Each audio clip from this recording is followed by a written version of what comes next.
အားလုံးပဲမင်္ဂလာပါရှင် Resilient Page ကနေပြီးတော့မှပြန်လဲကြိုဆိုလိုက်ပါတယ်ဒီနေ့မှာတော့အကျင့်ရည်ထွက်တွေကိုပြောပြတဲ့ above လေးတွေကိုအတူတူလေ့လာကြည့်အောင်နော်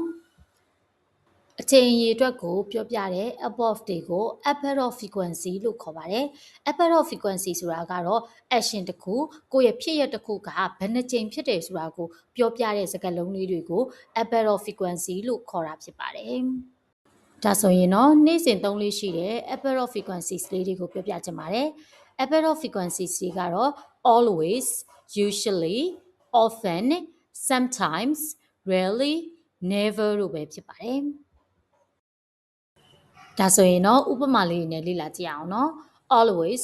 all the time အချိန်တိုင်းအမြဲတမ်းလို့ဘာသာပြန်လို့ရပါတယ် I always brush my teeth before bed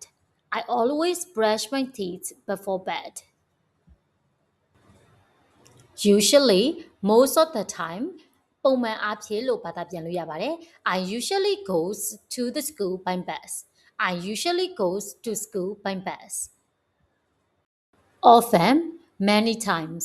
မကြာခဏလို့ဘာသာပြန်လို့ရပါတယ် We often study English after class We often study English after class ဆိုငါတို့မကြာခဏအင်္ဂလိပ်စာလေ့လာတယ်ဆိုပြီးတော့မှပြောလို့ရပါတယ် Sometimes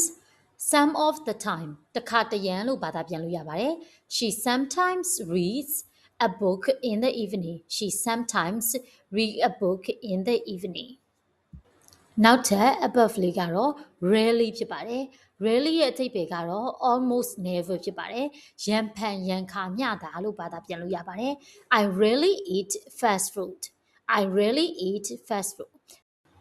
နောက်ဆုံး above of frequency လေးကတော့ never ဖြစ်ပါတယ် never ကတော့ not at all လုံးဝလို့ပြောချင်တာဖြစ်ပါတယ် They never tell lies သူတို့ကဘယ်တော့မှညာမပြောဘူး They never tell liesဒါဆိုရင်တော့ above of frequencies လေးကိုသုံးပြီးတော့မှကိုယ့်ရဲ့နေ့စဉ်ဘဝမှာဘယ် action လေးတွေကဘယ်လောက်ထိကြိမ်နှုန်းနဲ့ဖြစ်နေရဲဆိုတာကိုပြောပြလို့တတ်မယ်လို့ယုံကြည်ပါတယ်နော် So thank you so much for your attention see you in next video By the way don't forget to like and share the page